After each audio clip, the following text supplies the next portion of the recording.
This conference will now be recorded. Okay, thank you.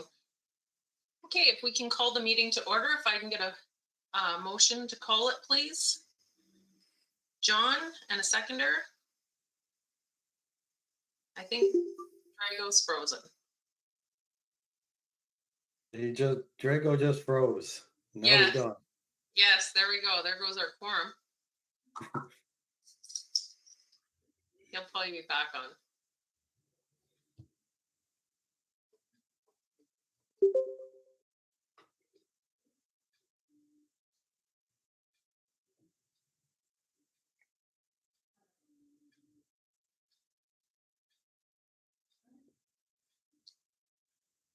Are you texting him in the background there, Melissa? Okay, great.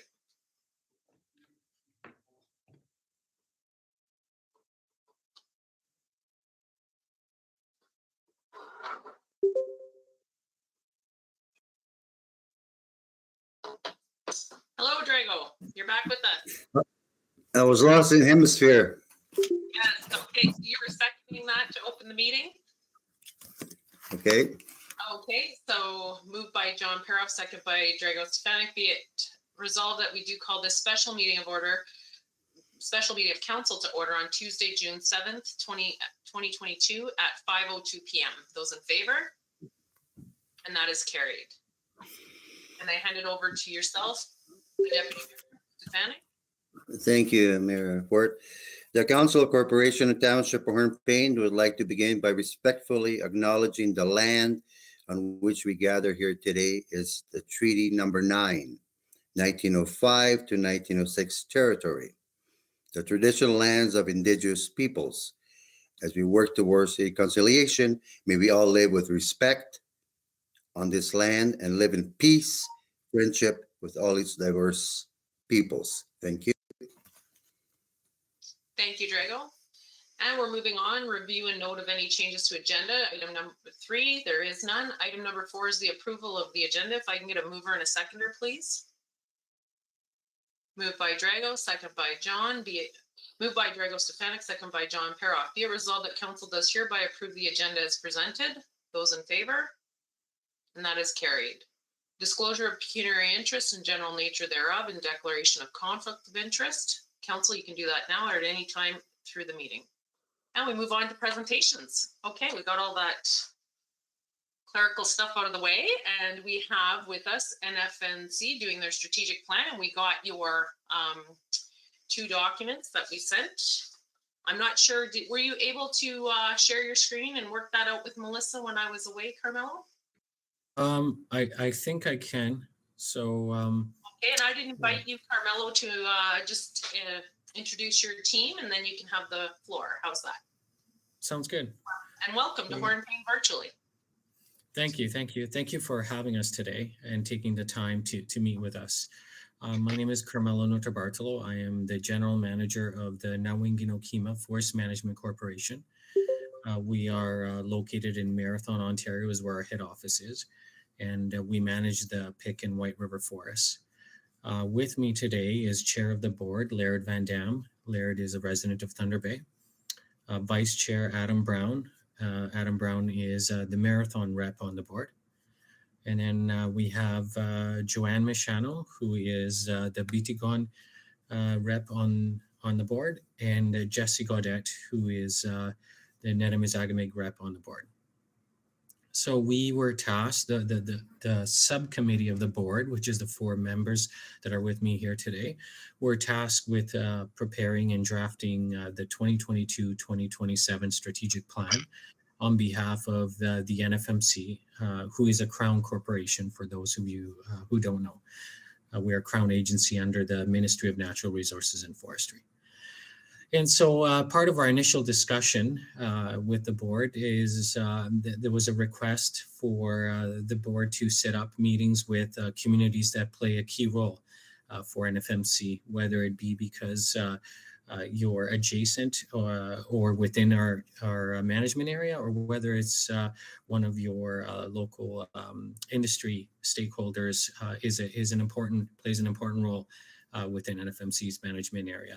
And in your case, it's a bit of both. with the Hornepayne Lumber receiving wood from our management area and NFMC having an Hornepayne rep on the board as well. And so what I'd like to do today is go through a presentation highlighting what our strategic plan that concluded in December of 2021, what it looked like, share with you some of our accomplishments from that strategic plan over the past 5 years, and then open it up really to have an open discussion between the board and yourself with your council in what maybe what are some of the ideas from Hornepayne in terms of what you'd like to see NFMC consider within its future strategic plan. And so I'll share my screen for the sake of making this a little bit smooth transition. I'll start with the old strategic plan and I'll give a very high level, and then I'll go to my presentation right after.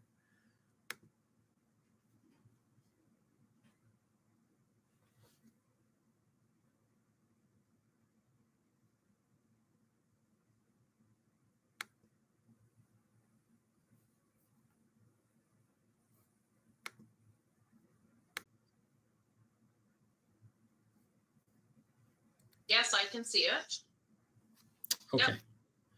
So this is what our 2017-2021 strategic plan document looked like when it was finalized. I'm just going to give a very high overview of the strategic plan. So the mission included within the strategic plan is essentially what the objects of the corporation are, as highlighted in the act in which NFMC was formed under. So as a Crown agency, we have these 4 specific objects that must be what the corporation strives to achieve on a regular basis, and we report back to the ministry regularly on these 4 objects.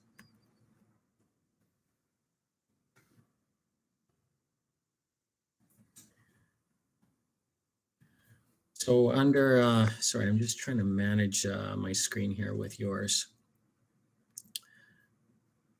So at the time that the strategic plan was formed, NFMC was managing the PIC forest and White River Forest, but we were managing the forest under a temporary license. As it mentions at the very bottom of this page, when the NFMC was created, it has always been the vision of the ministry that NFMC would eventually manage the Ngagame Forest as well. While that is not happening today, we have been in discussion with the current holder of the license on that forest, and that is something that NFMC is considering at this time. So this is our current management area. So it's the PIC Forest and the White River Forest, and then the Ngagame Forest there is highlighted specifically for the purposes of notifying everyone that it's something that could occur in the future. So under our strategic plan, there was 4 goals, or sometimes are called pillars, that were established. The first one was forest, and under that goal, what we really concentrated on, the board members at the time wanted us to essentially become familiarized with the forest that we were to manage. We were very young as a company, so we were starting with very little knowledge and very little infrastructure, and so becoming knowledgeable with our forest and beginning to implement forest management practices that are considered I guess of very high standards, and operating and disseminating our best practices was one of our key objectives. Creating and identifying the infrastructure that we're responsible for within the forest was another key component of this strategic plan. Looking at unutilized species within the forest and trying to find new markets was also a component within this strategic plan. And achieving third-party certification, such as FSC certification, was a key goal in establishing high standards of sustainability for our forests. For those of you who don't know, FSC certification is a voluntary third-party certification that essentially holds us to a higher standard than the standards that already that are in place by our provincial government.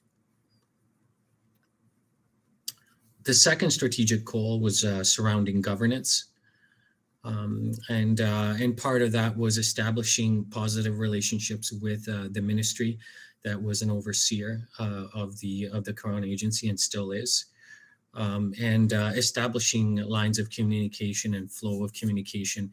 As a Crown Agency, there's a lot of requirements that we have, and establishing proper procedures to meet those requirements was a key component of this plan. Establishing proper human resources and strategies and policies in order to develop and retain staff. And also establishing policies, both internal policies and external policies. Although this may seem like very basic stuff, you have to remember when this was created, NFMC was very, very young, and we are the first corporation of this kind in the province of Ontario. So we had nothing or no one to lean on in terms of how to start this Crown Agency. So we were really starting from scratch at the time. And leadership, establishing practices that are very transparent and policies that are transparent, and practice municipal government, where you have to keep is very important in order to market and raise awareness of NFMC, raise awareness of forestry and our best practices. The third strategic goal was industry. And this was really surrounding ways on how we can assist our current industry in trying to become more competitive and trying to become leaders in a world market in a very tough environment, how NFMC could help. Establishing operating committees with our local mills and executing agreements in order to determine how NFMC was going to do its business-to-business arrangements with our local mills.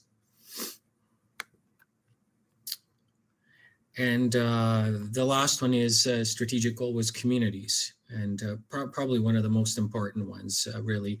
And this was having NFMC find ways on how we can assist our local communities with economic development opportunities within the forestry sector, how we can build relationships with our First Nation, establish agreements with our First Nation, and providing them with opportunities and capacity building opportunities within the forestry sector, and commit to regular ongoing communication with chiefs and councils, but also with staff.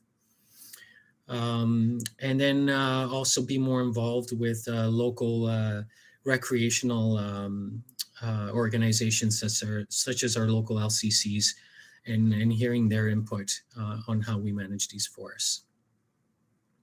And last and not least, education. How do we promote forestry within our schools? How do we educate the positive impacts of forestry in our communities, and creating a scholarship and bursary program to help foster our residents into possibly considering forestry as a potential education opportunity. So that's just an overview of our strategic plan, and now I'll get into my presentation. But I thought this was important to maybe help you understand where we're coming from, and help you provide us some input into later on into this meeting. So if you bear with me for a second, I'm just going to figure out how to stop sharing this screen.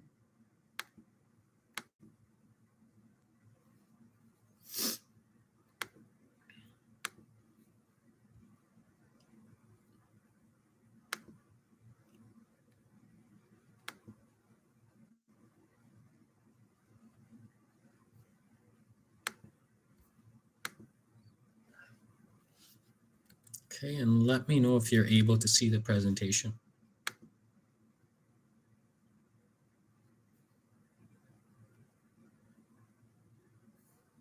Yep, we can see it. Okay.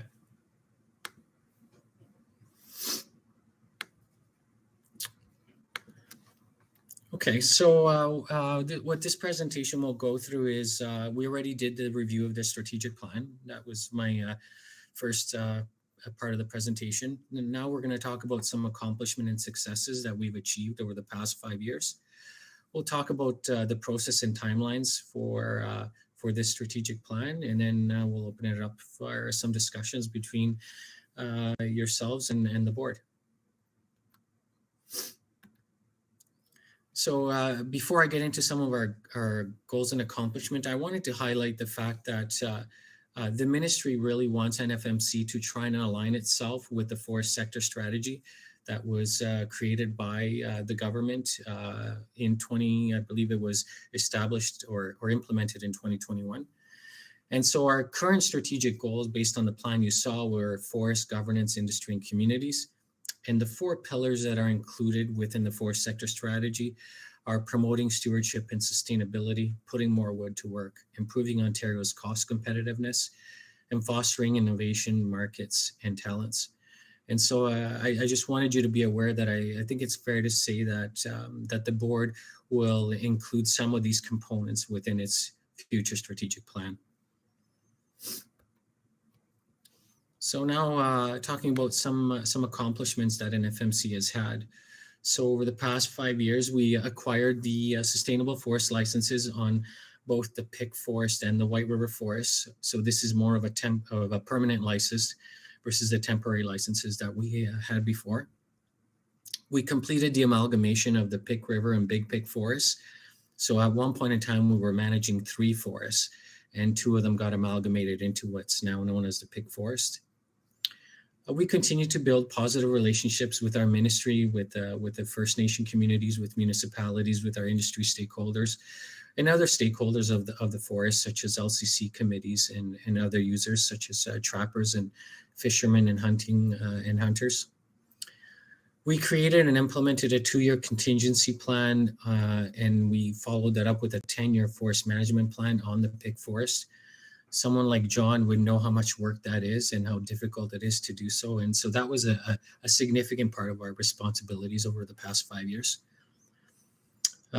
We've successfully maintained third-party certification on both forests. So we have and maintained FSC certification for the past 5 years. We completed successful independent forest audit reviews on both forests. So an independent forest audit review is a third-party company hired by the ministry to audit NFMC on how it's managing its forests in comparison to the expectation of the ministry.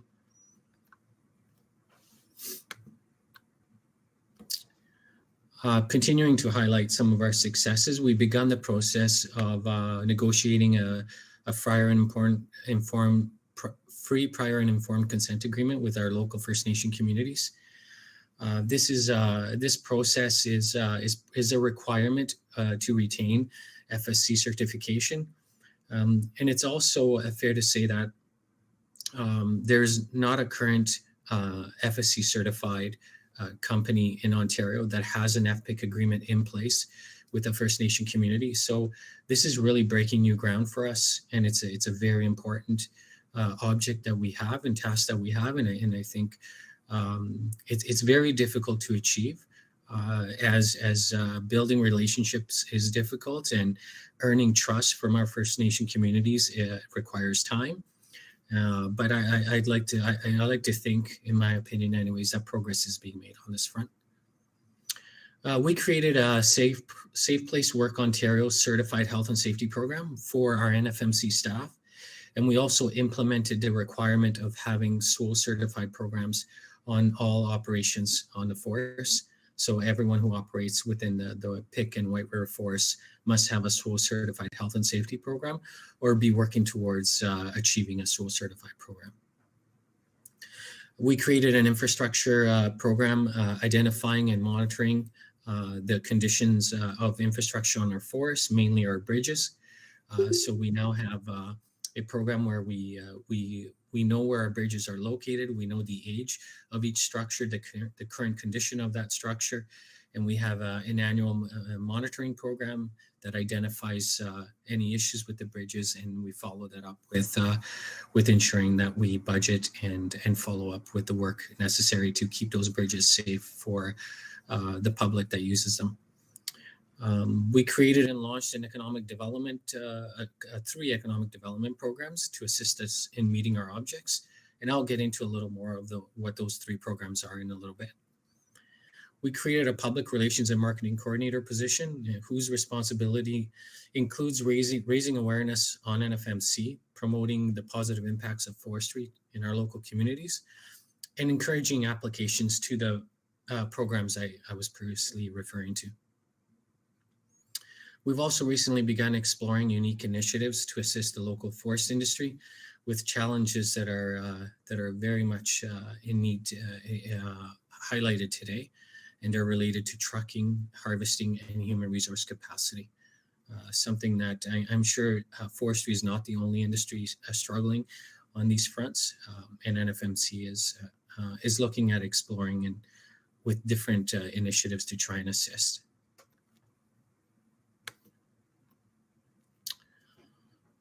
So this slide highlights some of the harvest and renewal accomplishments that we've had over the past 5 years.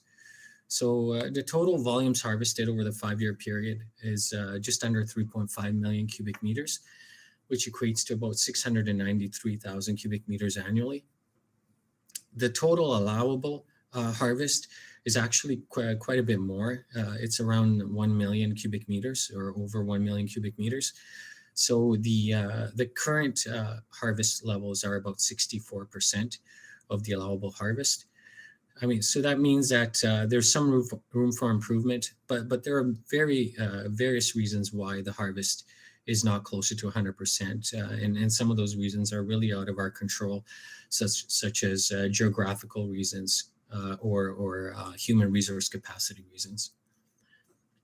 During the same time period, we planted over 30 million trees on the forest, an average of about 6 million trees per year. It's a pretty substantial tree plant program. I want to highlight the fact that the 30 million trees is only what we direct plant, which equates to about 60% of what's renewed annually on the forest. So the other 40% is done through either natural regeneration or seeding. And so really annually, we're looking at more like 50 million trees over the 5-year period, it's more like 50 million trees regenerated instead of the 30 million.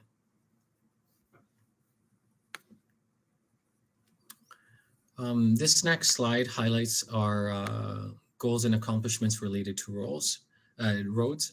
So the total amount spent during the period is 18.4 million, and the total kilometers maintained is just under 6,400. Now, I should note that the 6,400 kilometers is not unique kilometers. So every year many of those kilometers are repeated. And the $18.4 million is what was spent using either the roads funding program provided to us by the ministry or revenues received from MTO for the industrial road maintenance, which is the road that links Manitouwadge to Karamat. So the 18.4 million doesn't paint the true picture of what is actually invested on these roads. The mills spend a lot of money that are not reimbursed through either one of those 2 programs that I mentioned.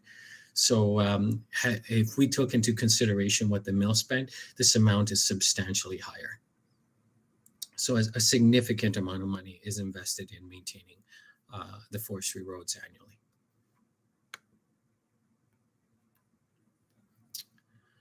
This slide highlights the 3 programs that NFMC created. And this is really our accomplishments over the past 3 years.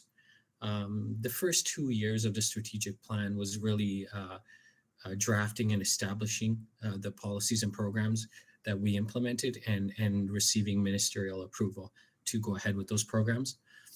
So the first one is our donations and sponsorship program. So this program is intended to assist with local events within our local communities. events such as either a powwow within our First Nation community, or if Winnie the Pooh Festival in White River, or even we donated money to the local hospital for an X-ray machine as part of the program. So we supported 42 applications in the program for just over $44,000. Our scholarship program is a program where we set aside 12 scholarships annually. 8 of them are for high school students who are graduating, going into university or college, and four of them are set aside for university or college students who are going into year 2, 3, or 4 of their studies.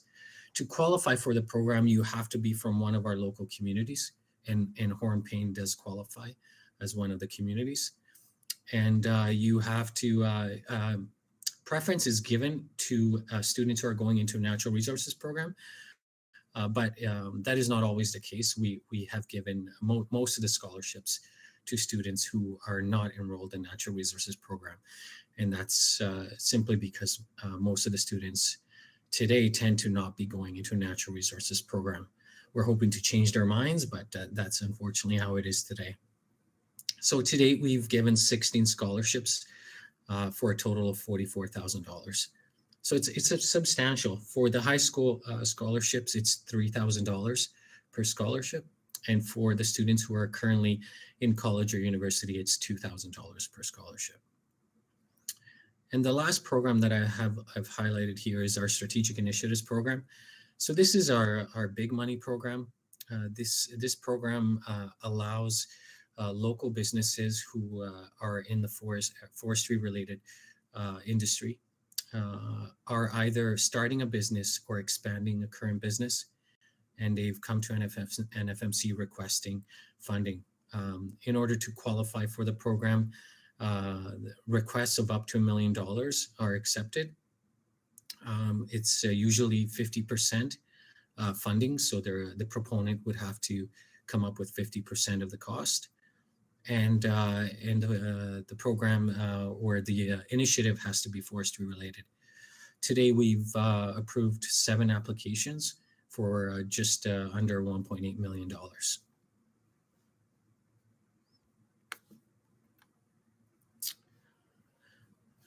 Now, this slide highlights some of the investment that NFMC has made in our local communities. So the first one is training opportunities provided. Now, this is training not for NFMC staff. This is training for local industry, for our local forest industry, including First Nation businesses or local harvesting businesses. And typically, they're training related to health and safety, harvesting, and road building and maintenance. And so what happens here is NFMC will hire an individual or individuals to provide the training, and we'll either set up training in Marathon or Manitouwadge or White River, depending on where most of the training is required. And we pay for all the costs to have the individuals provide the training to our local industry. And so we supported to date 80 individuals who attended the training, and the total costs have been over $100,000.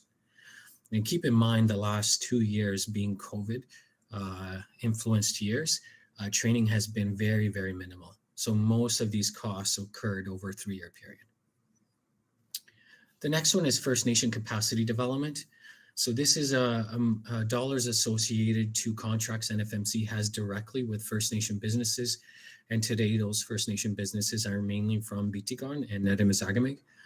And so we've spent almost $2.8 million in First Nation capacity initiatives. That includes a contract that we have with a business owned by Bitigan to maintain the industrial road. And that's been an agreement that we have now extended. So it's been over 7 years now that we've had that relationship with the First Nation community.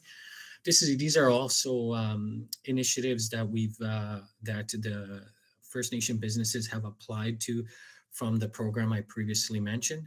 There are strategic initiatives program where First Nation communities have been successful through that program. NFMC has supported them financially on forestry related programs. The third item on this list is our First Nation Youth Employment Program. So this is a program that's run by Outland, and it's a youth employment program that provides opportunities for First Nation students in Ontario. That includes students from our local First Nation communities, and the students are they're taken for about 6 to 8 weeks during the summers. They're brought to camps within our or close to our geographical area. There's usually about between 25 to 35 students per camp, and they're educated on natural resources, including forestry. And so NFMC has supported this program financially for longer than the past 5 years. I believe it's been 8 years, but over the past 5 years, we've assisted the program with $85,000 worth of funding. And the last one is probably the most important one. I think it's very key to note that NFMC over the past 5 years, within our local communities, including Bitigon, Edimizagamig, Marathon, Manitouwadge, White River, Hornepayne, Terrace Bay, and Hearst, we've spent almost $6 million of our annual budgets. And so that's a pretty substantial amount spent locally. Now that I've talked about some of our accomplishments over the past 5 years, I just want to finish with talking about the process of this strategic plan. So the committee members that are part of this meeting today have started working on a draft plan, and this is the initial stages of that plan. So they've asked to meet with you as part of the process.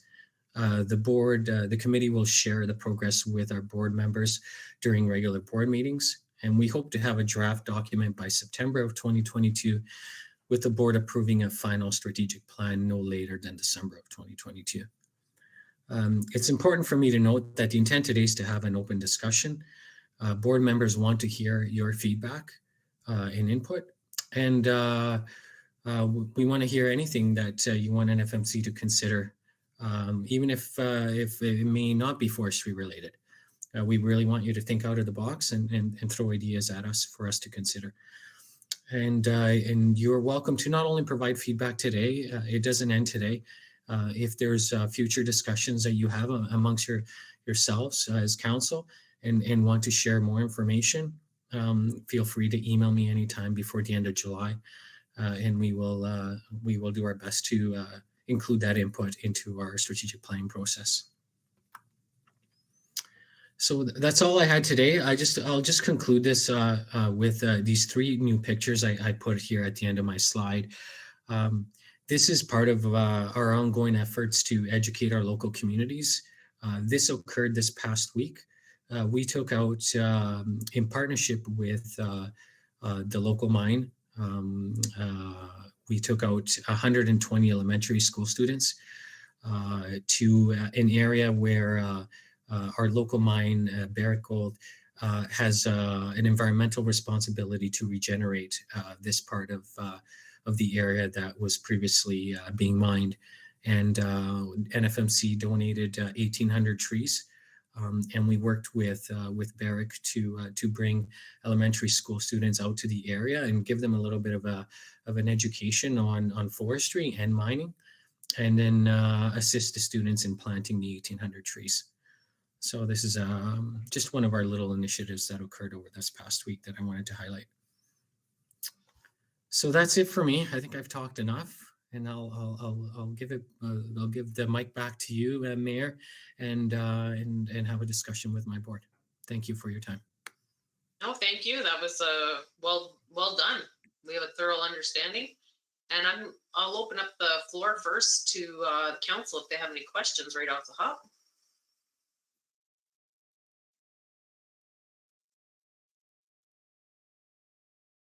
Councilor Spanik, go ahead.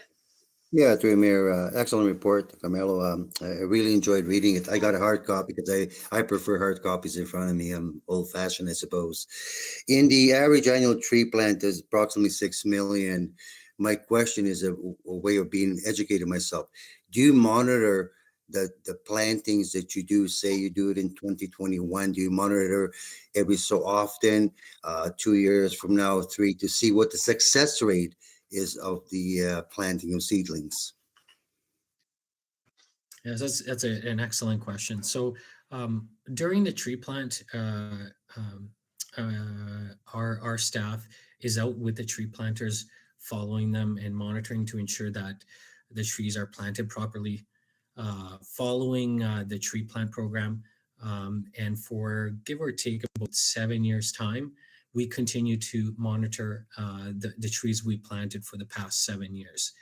And so we have a regular monitoring program that our staff does throughout the year.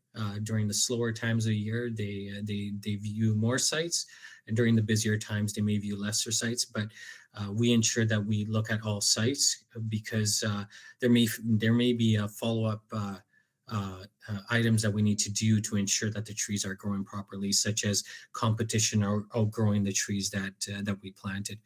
So before we deem them free to grow, it's called in the industry, which takes about 7 years, we monitor them. And then once we deem them free to grow, we are 100% certain that the trees are growing, the trees that we planted are growing, and they will comfortably grow to what we hope that they would until we go back to them 80 to 100 years later.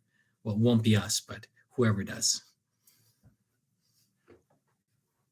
Thank you very much. And I have one more question to the mayor. I commend you for providing scholarships to the high schools. My question is, did your administration team or your board members reach out to different schools and make actual presentation? Because you mentioned most of the scholarships are not natural resources or forestry oriented, but you're still kind enough to produce those awards for the respective students. The question is, I realize pandemic over last 2.5 years, but prior to that or in the future, is your administration team and the board members going to go to separate schools, different various schools, and promote your area, as you call it, marketing, or to drive that interest in the high schools? Thank you. Another excellent question. So we actually, during COVID, obviously we did not, but we just finished our tour. So my public relations position, his name is Brett. Brett and I just finished a tour of all the high schools around our geographical area. My last one was in Long Lac last week. And so part of that process is I do a presentation to the high school students, raising awareness of NFMC, raising awareness of the positive impacts of forestry, but also raising awareness of our scholarship program to encourage them to apply and to inform them of employment opportunities that NFMC has to offer, not only when they graduate, but also while they're attending college and university. There's employment opportunities that we offer that we struggle to get applications for every year. And so I think those presentations have been well received. Thanks to Brett, we are establishing really good relationships with all the local high schools. So the idea is for him and I to do our next tour, ideally in September, October next year, and really to try and hit the grade 11s and 12s and continue to do this on an annual basis. So thank you for the question. Great timing for it too. Thank you very much. Thank you, Mayor. Thank you for the question. I have a follow-up question just on that education point. Has the board considered going to younger grades, maybe having some sort of presentation to about grade 5 and 6-year-olds, that age group? Just because I find that that's an impressionable time when they're thinking about what they want to do when they grow up, sort of. I know when I was in school and even my children, that's when they started talking about different career paths. So I just wondered if that was part of if that could be part of your strategic plan moving forward. So Laird, I'll let you you speak whenever, just feel free to interrupt me here. I'm just going to answer the first part of your question, Mayor Fort, which is have we gone to younger students? So the tree plant program that I just highlighted at the end of my presentation was really our first step. We're trying to figure out a way on how to make a presentation interesting for younger students. The tree plant really worked. They were very interested in knowing how to plant a tree and the story of a tree. So we haven't done that yet, what you talked about. I think our first step for myself is to work with Brett in figuring out what can we do to get their attention, especially younger students, and get them interested. Laird, I'll let you answer the second part of the question about the strategic plan. And you mean in terms of reaching out to younger people? Or No? including, no, I believe Mayor Fort asked if the board is considering including such initiatives in your strategic plan. We hadn't Am I at this correct? point. Is that what you're after, Cheryl? Yeah, I think it would be, I've had several conversations across all different sectors, and policing comes to mind right off the hop, is that if we have young people that grew up here and then they actually get a career and they can work in the north, the tendency is they'll stay in the north. So that's where we were looking at having it with, I believe, grade 5 and grade 6, where there's some interest rate so that they know that it's there. You know, it's interesting. You know, one of the reasons we're having these meetings, I am certain we've never thought of that. But that's a good idea. When you're talking about it, you know, their impressionable ages. This is true. I take kids in that same age group out for mushroom hunting in the fall. And man, that really gets them excited about the woods. They love the poisonous ones in particular. So, you know, this is deadly. But that's, you know, I wrote that down. That's pretty interesting. Am I right, Carmelo? I don't think we've thought of that. No, so we no, we've done very little reaching out to elementary students, and it's not that we don't think it's important. It's been our efforts have been concentrated elsewhere, but this is a very, very good point. That definitely something we should be looking into. The other thing for your council to consider, Cheryl, we're unique. Of the 42 forest management units across the province, there's 2 that are Crown agencies under this act that created the Local Forest Management Corporation. And we're unique in that we keep the stumpage, which is, you know, millions of dollars a year. And it's for community development. That's where the money comes from, for the programs that Carmelo described. And that's one of the things that we've been talking about. Okay, how do we take this unique privilege and be very effective locally? So aside from the forest connection, you know, ideas from your council on, you know, how to be more effective in managing that resource, which includes the money, is welcomed.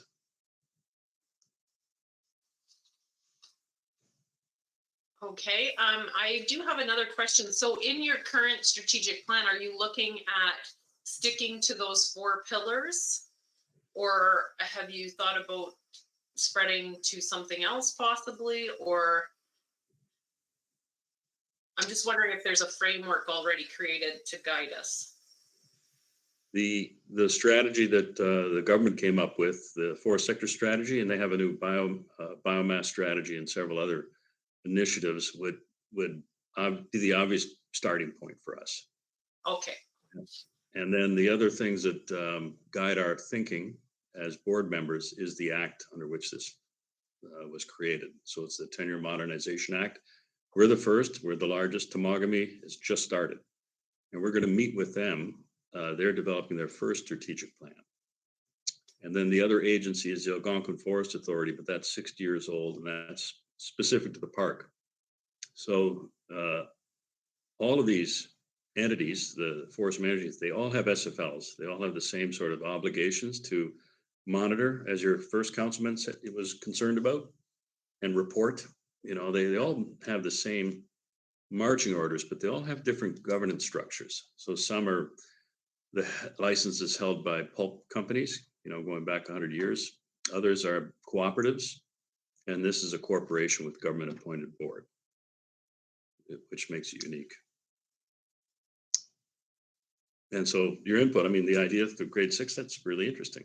But what in the months to come, as your council deliberates, and if you got other ideas, this is a good time to share them with us.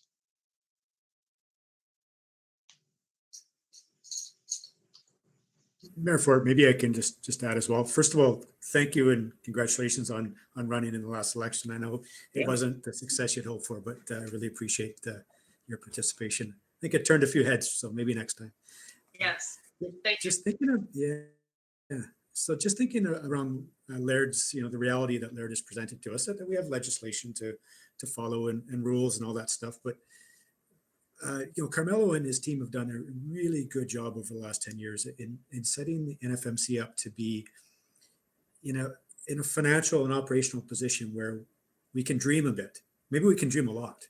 So there's some money in the bank. And I want to encourage, this is what I'll be saying this spiel to everybody we talk to, is encourage people to dream. And, you know, what can we do that might be unique? And can we take a risk and, you know, an educated risk and that sort of thing? But let's not get stuck into a routine and focus on excuses. Let's try to think of opportunities where we can turn the stumpage into something else that might be forestry directly related, might be recreation, you know, has to fall into our mandate, but let's dream a bit. That's what I want to encourage.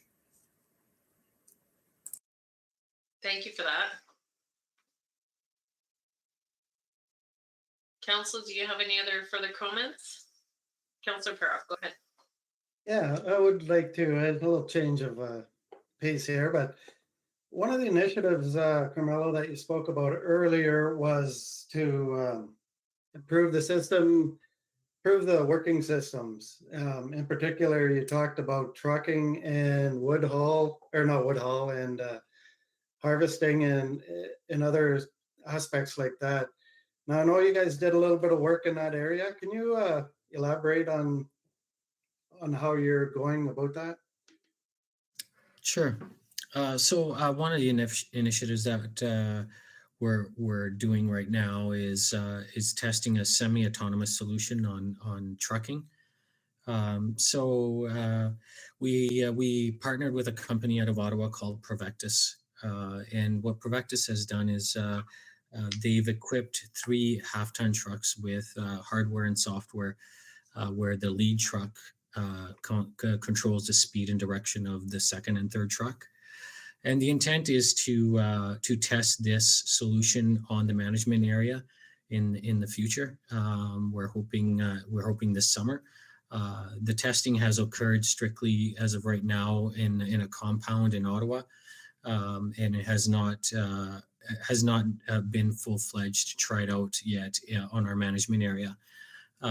We've run into some obstacles with MTO on the issue, which has created some delays with the project. But what our goal here is to see if the solution could work on forestry roads, could work on any condition. So whether it be snow or whether it be rain, whether it be fog, and then if it's successful, then test the same idea using transport trucks. Now, I just want to be clear that this isn't a solution where there's no one behind the wheel. The advantage of trying this would be to allow the second and third truck to eventually have people that don't have the full licensing requirements that the person in the lead truck would have. And this will require a lot of government support. And the purpose behind that is from a cost perspective, from insurance, and from a training perspective, it's very difficult for truckers to get that initial training to become fully licensed, and to do that while not incurring enormous insurance costs. And so we're trying to help find a solution that allows individuals to consider this as a career without having it to go into significant financial debt, and also maybe attract individuals who would not have considered it as a career. And so that's the intent of that project. And, it may not work at the end, John. I really don't know today. But we don't know until we try it. And this is just something to try and attack a significant need for the industry. So Okay. that's one of our projects. There's a couple of other ones. I'll mention one more, if you don't mind. We have partnered with the same company on finding a solution to make our roads, our forestry roads, safer. So we are in the middle of putting together these poles that will be put every couple of kilometers on forestry roads that will have a kilometer signage on them, and then at the top of them they'll have a two-sided beacon, and the beacon will be solar powered, and will have a sensor on it, and the sensor will talk to the other beacons that are further down the road. And what will happen is if a truck is coming from south to north, and the beacon will sense the truck traveling, and it will light the lights for a vehicle coming 2 to 4 kilometers down the road. And as that vehicle is coming, it will see the flashing sensors, and it will be warned that there's a vehicle coming towards it. And so both vehicles will know that there's a vehicle coming towards them. And this is intended to assist the public to minimize any dangers of forestry roads. And we're doing the test on a very small stretch. We're going to do a 10-kilometer stretch of road, but we're hopeful that if successful, we could implement this on our primary roads on the forests. So that's just another initiative that we're working on today. These are just two examples of what I was referring to in my presentation. Okay, thank you, Carmelo. Those are two really great examples of how somebody like the NFMC is taking the initiative to try out these new advancements where you might not always see it in a regular SFL, right? Yeah, they're not cheap. They're not cheap, so it's difficult for an SFL holder to try these because the costs, at least the initial costs, especially when you're a pilot, are quite substantial, right? It's different when you're implementing it. There may be economies of scale, but when you're trying something from scratch, you're right. It's cost prohibitive for the most part. Yeah, that's good. Thanks.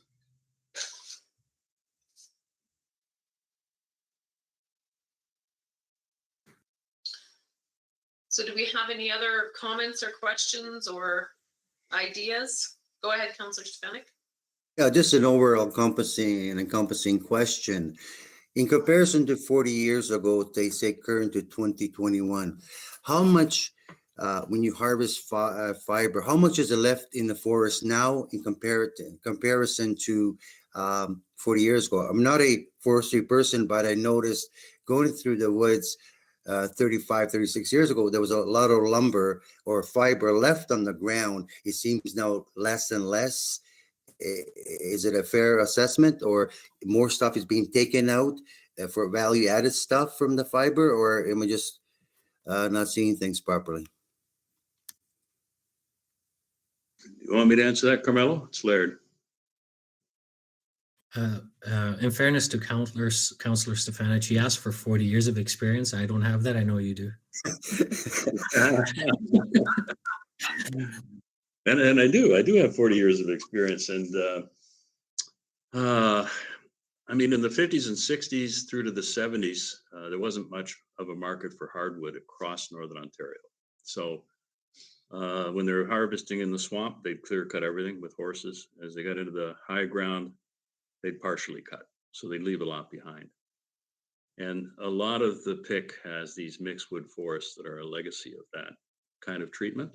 You know, along the waterways and the swamps, so they were clear cut. Beginning in the 80s, they started clear cutting, and AV used to take hardwood. So 80s to 90s, everything was cut. And we thought we were doing a really good job. And then in the 90s, we thought we better leave about 6 trees a hectare just for marten. and some coarse woody debris. Now we leave 25 trees a hectare in certain patches to emulate fire patterns is the current thinking, to conserve biodiversity even for species we don't really monitor closely. So the current pattern purposely leaves some, but here hardwood markets again are poor, but that's improving with the Wawa mill starting up. They allow us in this forest to take veneer, and you can leave the others on the ground, which is a real mess. Some of it goes to the Hornepayne for energy, some of it goes to AV for energy. And that more current situation, you might be able to speak to more directly. So does that help answer your question, Drago? There's Yeah. Thank you what's so being much. left behind, yeah, is more purposeful than in the past. Right. Thank you for the history. I really enjoyed listening to you. That was very enlightening. Thank you.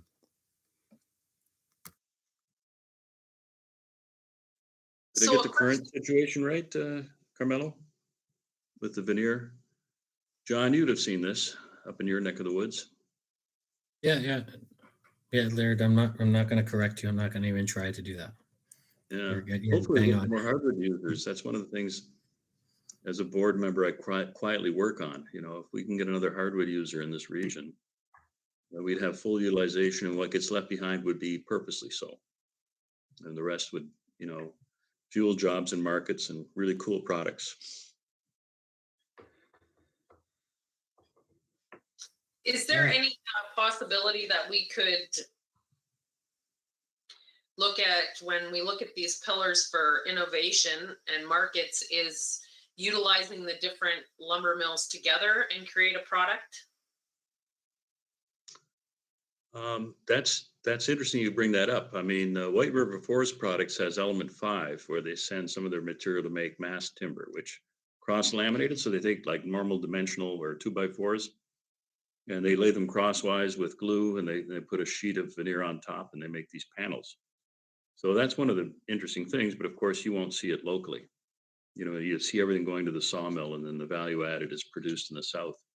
Is there opportunities to make other kinds of things in our region? Yes. And the key is really attracting investors to get interested in us.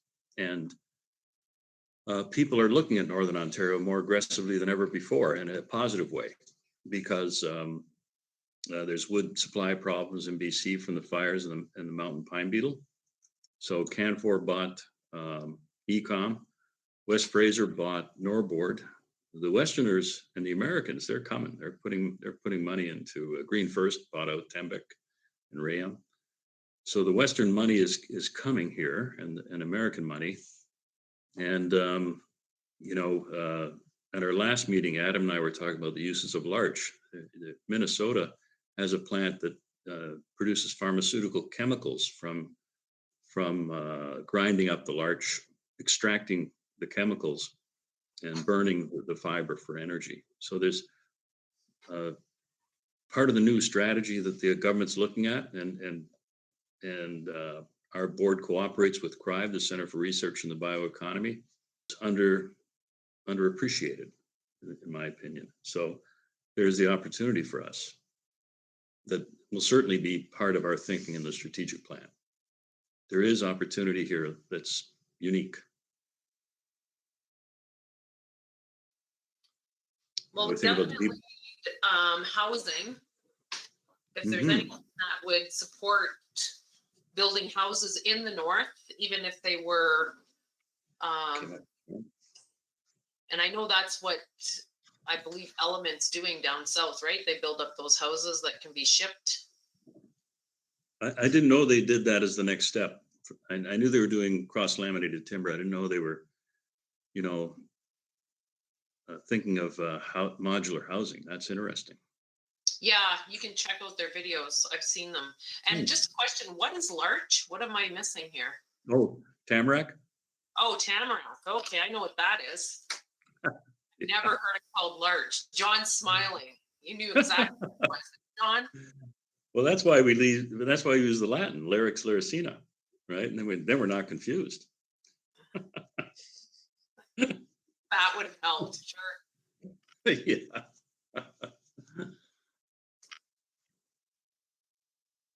Yeah. Mayor Ford, I don't know if you saw me smile when you mentioned housing. In my day job in healthcare, I spend, believe it or not, 50% of my time thinking about housing, as I think everybody does, because there's not enough employees, and when we can find an employee, there's no place to stay. And I just want to encourage, all the stakeholders again to dream big and push us. And how do we be part of a solution? I don't know what it is. But, Okay, I'll push you. I want a 4-story wood structure building in Hornepayne with 25 units. Right, and that's a great dream, right? And how do we leverage that from a marketing perspective? Yeah, like, that's a great dream. Partner with our Hornepayne Housing Corporation, which is our See? municipal service corp, and we have property. So, Wow. And we And there's can housing. trees, so let's make something. Yes, let's make something, and let's make it beautiful and from our environment. Yes. Okay. Make it entirely out of local wood products. That'd be a great marketing ploy. Yes, and I believe, I can't remember, this was a few years back where they did change the building code to allow wood structures to be greater sizes, so. That's right. We were We're talking allowed about that earlier as well. story. There's 18-story wood building at UBC in Vancouver. Okay, we don't need an 18-story. Well, at 4 stories, it'll still be the tallest building in Hornepayne, right? Yeah, you can put it on the tallest hill, and then it could be like a lookout. It would be an attraction if you could see the center of Ontario from it. Yeah. Yeah.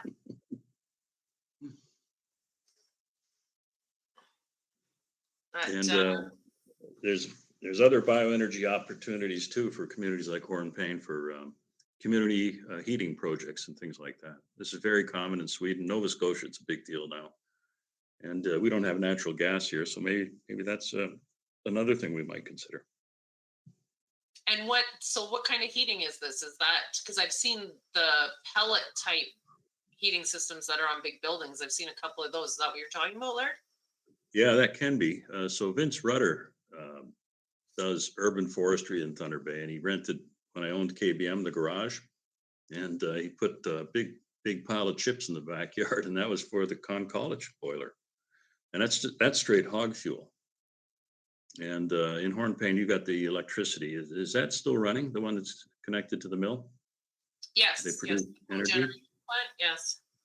So harnessing, that energy plant might be too far away, because usually it's a water exchange, a boiler system. But there's other ways to capture heat from unused forest products or residual products. And Okay, this I have region. an idea for your strategic plan. Okay, you want ideas? I think we should create 6 tiny homes in our community, all made of wood, that is heated by this exchange system that heats all of those 6 homes. That's really cool. A little You know? model one. And you could do it in Hornepayne. Well, I'm speaking for council. Here. We would look at it, and I would advocate for it. Well, it's pretty neat that you guys brought up the housing. That happened in our meeting this morning. And wood makes houses, so this is kind of an interesting prospecting experience. Well, and then you could tie in with seniors, because we have senior citizens that would like to move out of their houses, which would free up bigger homes, but they want maintenance free. They're looking at different apartments, but if they had a community garden alongside their smaller home, they might consider that as well, if it was all accessible. Wood-fired greenhouses. Yeah. Which is also a big deal in Europe too, so. And if you really want to fund somebody to go to Europe and check these things out, I would be willing to do that here. 4 weeks vacation. Well, I was telling you to think big. Drago, Actually, you're missing the boat here. I think Cribe has an exchange right now. I think there's several folks from Thunder Bay in Finland now doing this sort of thing. And it's pretty common to have these exchanges. I mean, the Europeans are very interested in our the fact we've got so much land and we use it so lightly relative to their experience. So there's obviously reasons to exchange people and ideas. Yeah, sure. I know we kind of joked and you're thinking big, but I really don't take it as a joke, honestly. If you Mhm. think about the concept of tiny houses, so housing costs $500 or $600 a square foot to build in the north. And so building a 1,500 square foot traditional home doesn't work. And that's why every one of our communities, like the last house was built in 1980 or around there, right? And so this concept of, the tiny village or the smaller village that perhaps is single story core floor that would attract seniors with, some kind of central heating, like that's not outlandish. It really isn't, right? And you can put that on a relatively small lot that's efficient with space, and and then the families that you need to run your CN train through the community, with the they can now buy the bigger house, and it's not outlandish. It's just how do we Well, and another idea on that, just because it's a need that we have in Hornepayne and maybe the other communities may be in the similar need, is our township office. We need a new township office. It is not feasible anymore. I don't even have my own office down there. I use council chambers, and we are growing in staff size, and that might be a good project for a wood structure where we were talking about and partnering.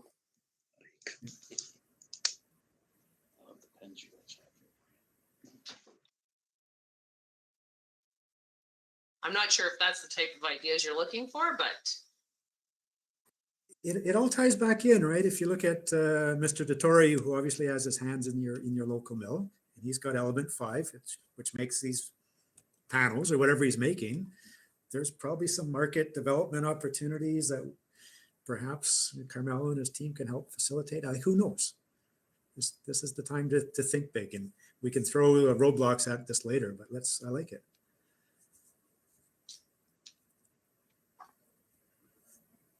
Carmelo will make it happen. That's why we pay him the big bucks.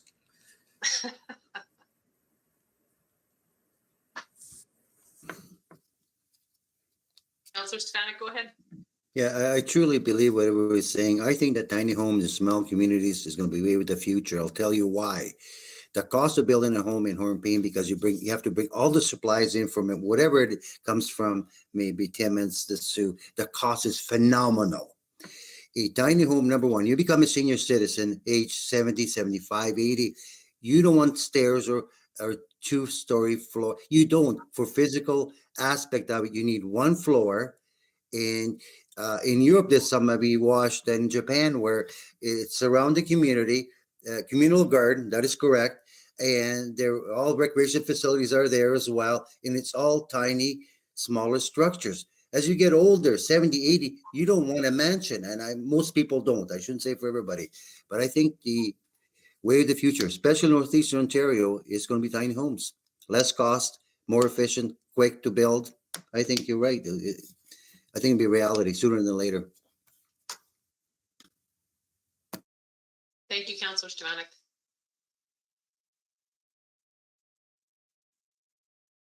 Any other ideas out there or discussion we want to have? I open it up to your board as well. If you want us to think in different areas.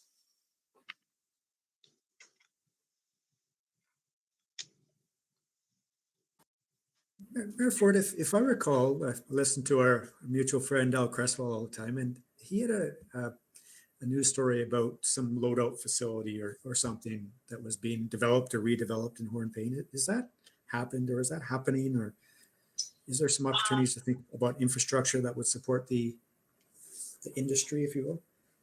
Definitely. So we've, over the course of time, we've looked at creating a spur with CN for loading.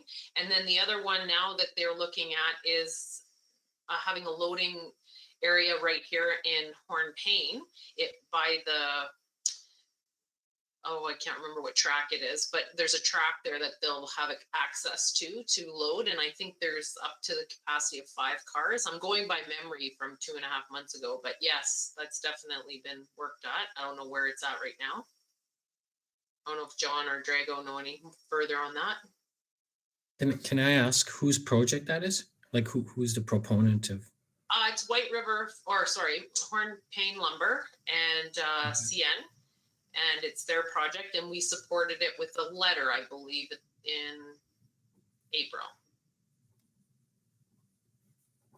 And we have supported in the past. We've tried to do the spur several different areas right out at the mill, and another area that I think would be beneficial to Hornepayne is on Becker Road out to Hornepayne Lumber. We've zoned that as industrial, and within that area there is the old Cree siding or Cree pit, and that would be an area that may be able to utilize in the future for loading right onto CN. So Just thinking of, sorry, I'm talking lots, I should stop. But just thinking out loud around the objects of the corporation and the goals of the ministry, it talks about cost competitiveness, right? And you know, our forest is what our forest is, and you can't change it overnight. It's always going to be likely an expensive forest, but we're also a long way away from the big markets, and transportation is as big or the biggest cost of any supplier of lumber. And so if you can shave a buck here and there with efficient loadouts or deep sea ports or whatever it might be, I think that's something that can be looked at and potentially supported. Not getting ahead of the crew here, Carmelo, but we're dreaming, right? but definitely, I'd love to see more things built out of wood, and let's ship it around North America or around the world.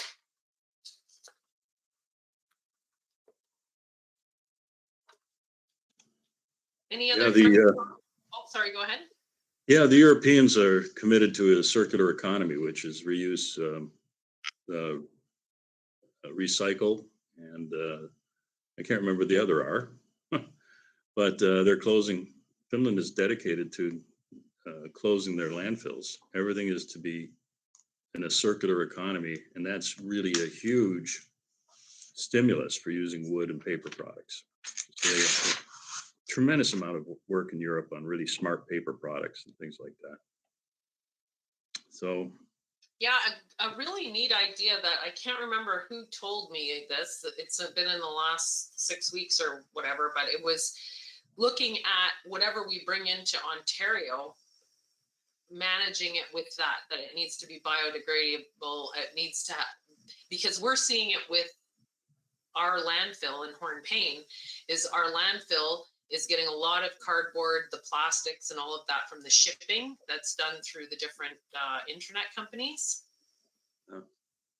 So, but if it was all biodegradable material and it was environmentally friendly, everything that would be, and if you made the standard, that was how it had to be, it would adjust because people want to have that market.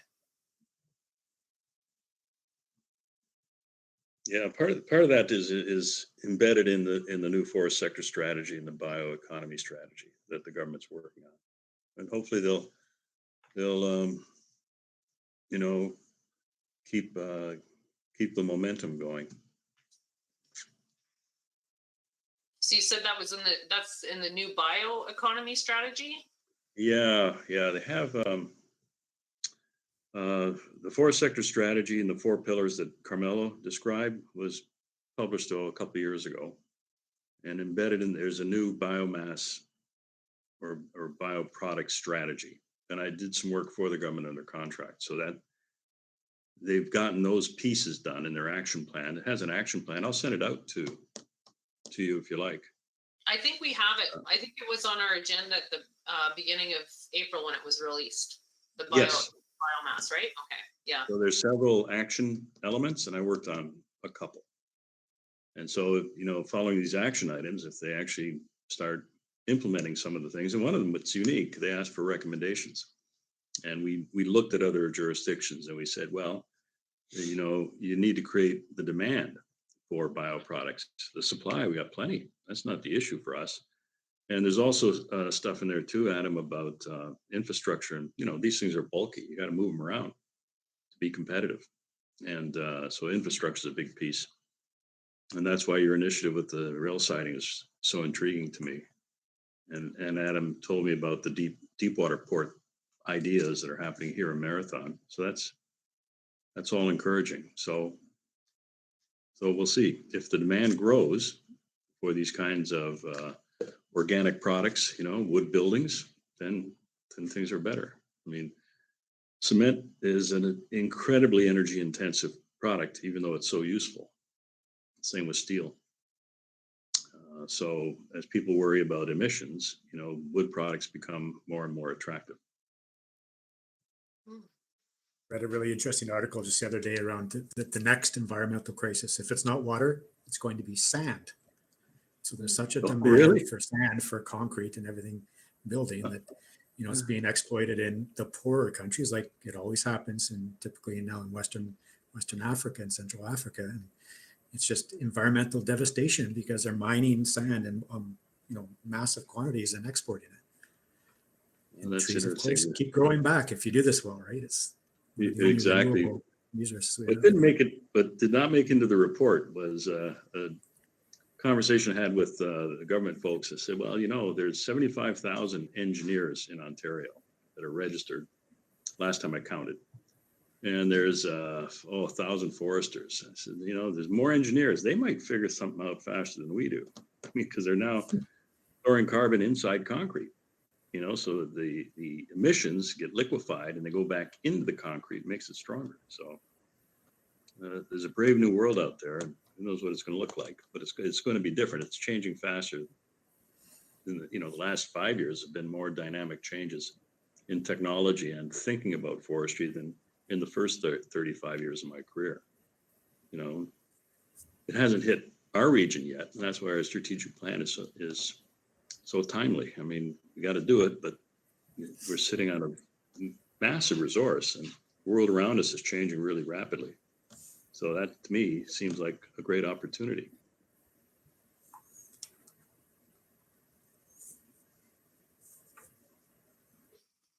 Yeah, Carmelo, go that ahead. I think is missing from our forest strategies is beautification of wood, in the sense that I remember when I was in Holland years ago, they created a beautiful bridge out of wood. It was gorgeous. Like, it became an attraction in itself to go and see it.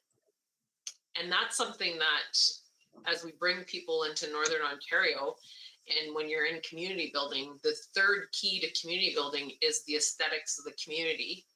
So if there was smaller scale things, I'm not sure, from benches to, maybe smaller bridges over into parks or that sort of thing, that might be an area where it would beautify communities. And I know in our community we have a few different little walkways that we use.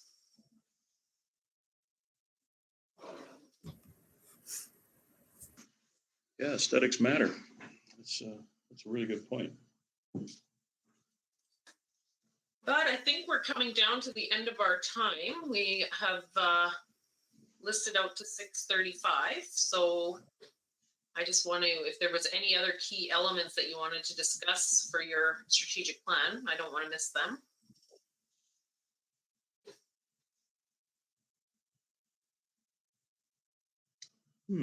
Where did Carmelo go? There he is. I've touched on everything. Okay.